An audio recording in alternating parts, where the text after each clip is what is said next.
let's see how to find and replace specific words in your Microsoft Word document. So first off, we want to open Microsoft Word. Now, for example, we want to change certain phrases or certain words into different phrases or different words. Now, what we can do is use the Find and Replace tool provided by Microsoft Word. And to do that, head on over to the Home tab.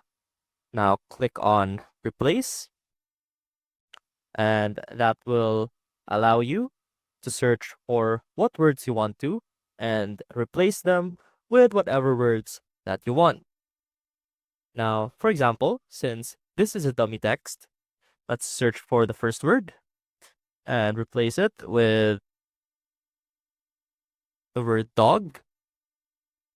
Now, we can either choose to replace it one by one or replace all of it at once. Now, let's see what happens if we choose to replace it one by one. That will show here at the bottom. Now, click on replace. And as you can see, the word here has been changed. Now it highlights the second word.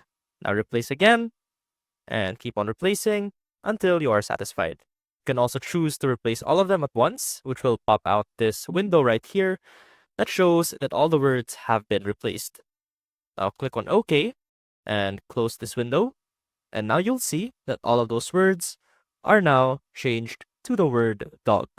I hope this helped, and I will see you soon.